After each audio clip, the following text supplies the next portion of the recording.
Welcome to Popternative, where we dive into topical discussions from the worlds of pop culture, social media, and sports. Here is your host, Peter Remoliotis, aka PD Beats. Hello and welcome to the Popternative Podcast. It's the podcast where we have digital discussions, the worlds of sports, pop culture, social media. As always, I'm your host, Peter Remoliotis, and on Twitter it goes PD Beats. I really love featuring players that play in the CCHL Hockey League. I mean, this is a league that I started as a play-by-play broadcaster in with the Navan Grads. They were Cumberland Grads, now they're the Navan Grads. So I love interviewing the players because there's a lot of talent in the league. So I'm pretty excited to be joined by Mike Locatelli. Mike is a forward who is on Navan, but recently got traded to the Brockville Braves. So, Mike, welcome to Popternative, man. Thanks so much for having me. I'm happy to be here doing this. I'm excited.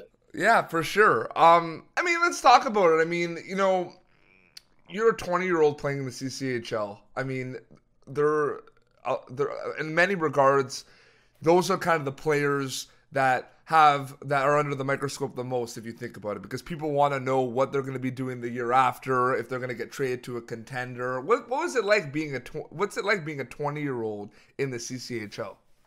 It's fun, but it's stressful at the same time, right? Like, I mean, right now you're trying to figure out where you're going to go to school next year. And then on top of that, I turned 21 in season. So in order to keep my Division I eligibility, I got to go to school full time this semester. And so it's just kind of stressful getting all that planned out. And, but at the same time, I mean, you're 20 years old playing junior hockey and there's nothing else you'd rather do. You know, like you're here having fun and it's your last shot. So yeah, it's stressful, but it's fun. And you just kind of got to roll with it and have fun, play the game, and do your best to get that D1 Scully. You're from Toronto. You come and you're playing in this CCHL. You've played before in the CCHL. You've been in other leagues as well. I mean, can you talk a little bit about your experience in the CCHL? And I mean, you started in Canada. You left and played. I'm pretty sure. Did you go to the States? Yeah, I lived in Boston. You did. Okay, you went to the States. Yeah, okay. Yeah, I played in Boston. In Boston. So, talk about how's your experience been in the CCHL? I love the league personally. It's a fun league because it's pretty small, right? So, I mean, everyone's like within 2 hours of each other, or 2.5, and so when you go out, you see people from around the league, and you just kind of become friends with guys on different teams and stuff like that. I mean, I know I have this year. I've met a few buddies that I never played with, but you just kind of see them around, and I really like that about the league. It's a good atmosphere that way. It's kind of like it's like the small town of hockey leagues. That's the way I like to describe it. But the level of play here is unbelievable too. I mean, I definitely think we're one of the top leagues in the country. And top to bottom, like, teams compete, you know, whether it's CP or some of the teams at the bottom of the league, like everyone competes on any given night. And that's what I love about it. A lot of people, when you talk to a lot of scouts, a lot of schools, they look at Mike Locatelli as that kind of big body in front of the net. You have the ability to be speedy as well. You can hit, you could put the puck in the net. Talk a little bit about the style of game that you worked on over the years to create for yourself, and are you overall successful with the type of player that you are today? Well, when I was younger, even my first year junior, the biggest knock on me, I guess, was that I was 6'4" and I didn't hit anybody.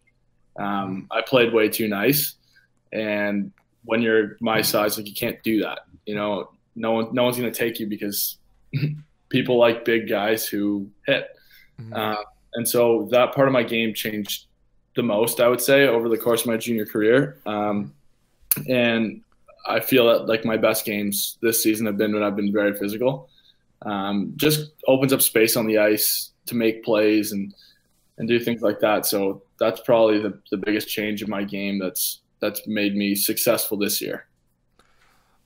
When you think about the duties and the tasks of a hockey player, whether it's junior, whether it's college, whether it's pro, on the ice, there's all these tasks they have to follow. But off the ice, with the media, with school, with their everyday lives, their family, their friends. I mean, it's a lot to balance. How are you kind of balancing that in your everyday life where, especially with school around the corner for you as a possibility?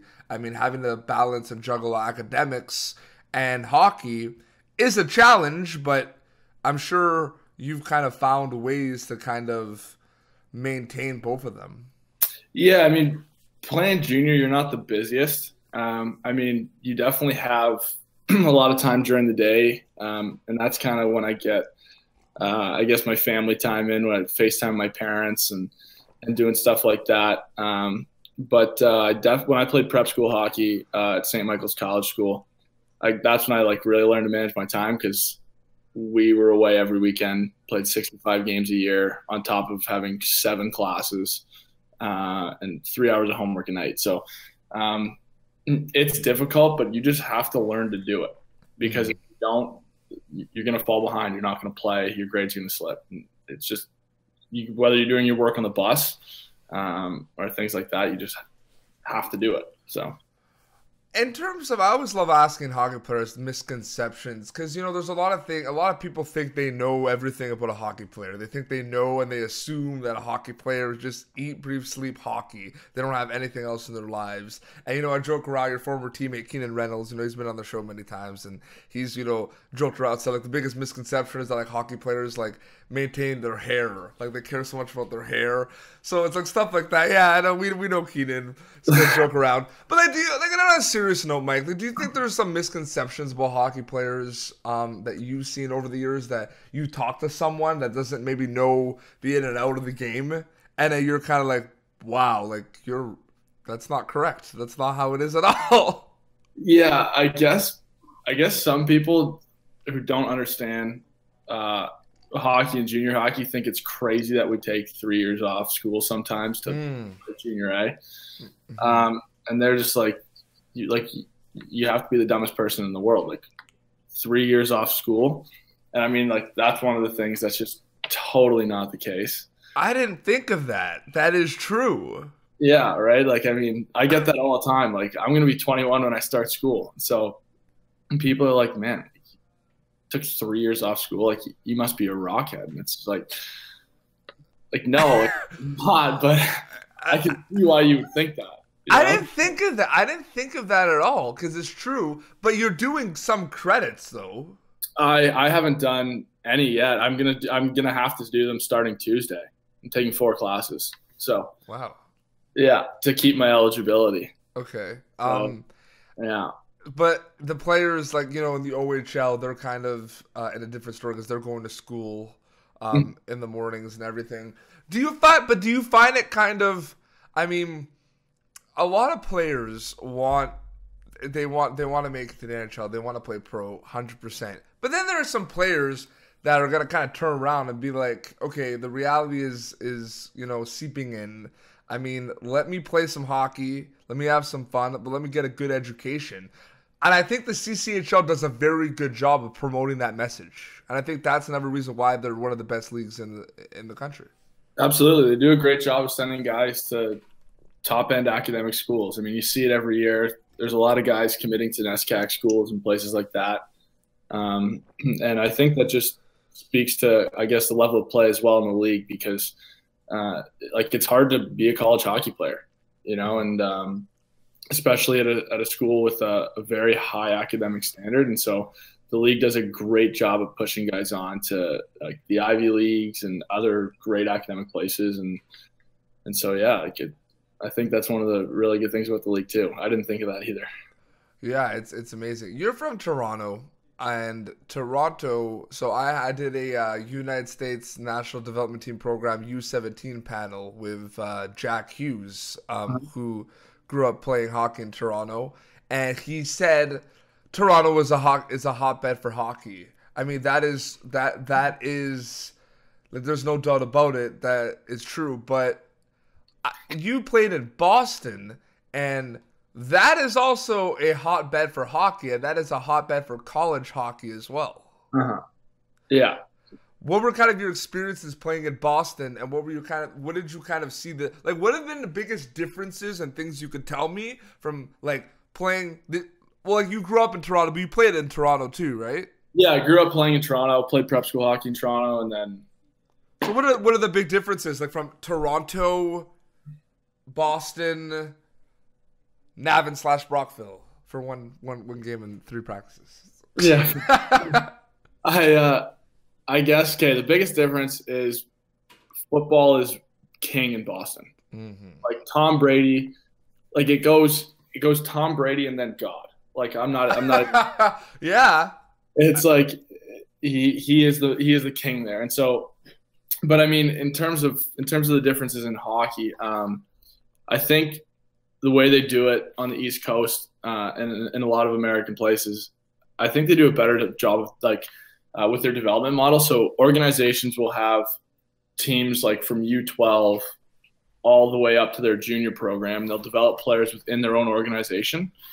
And then eventually, hopefully, they play juniors for them.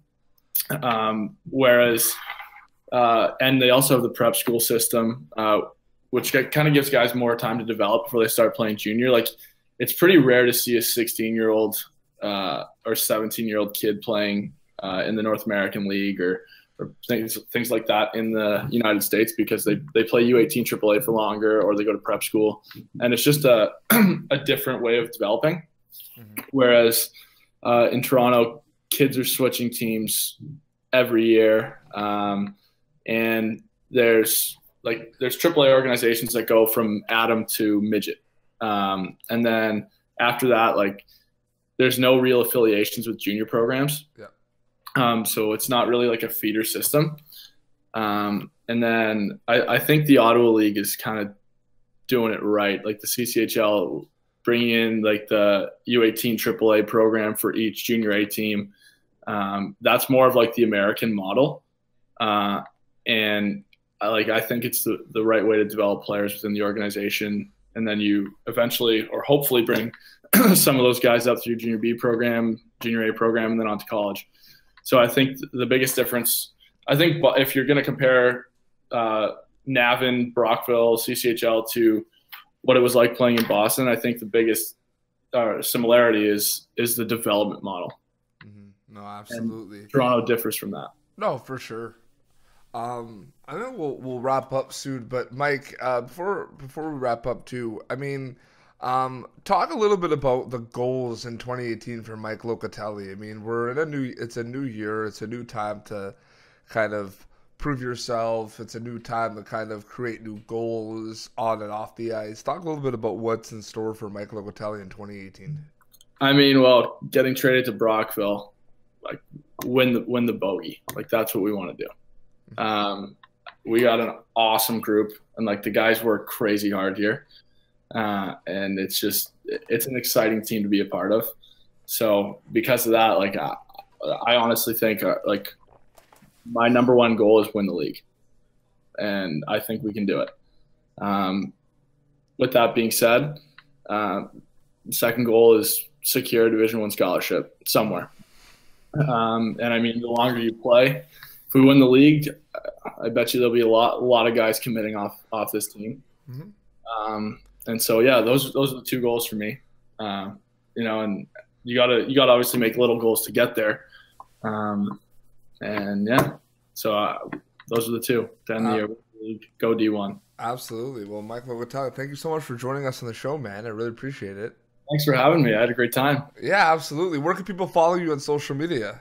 I don't have Twitter, but you can follow me on Instagram at Mike Locatelli. And yeah, that's all I got. I got Instagram. So beautiful. Awesome. Well, all the best for the rest of the season, the playoffs, man. Yeah, thanks so much. Thanks for having me. No problem. Well, this has been Popternative. You can catch previous episodes Popternative on YouTube and on iTunes. You can subscribe to both.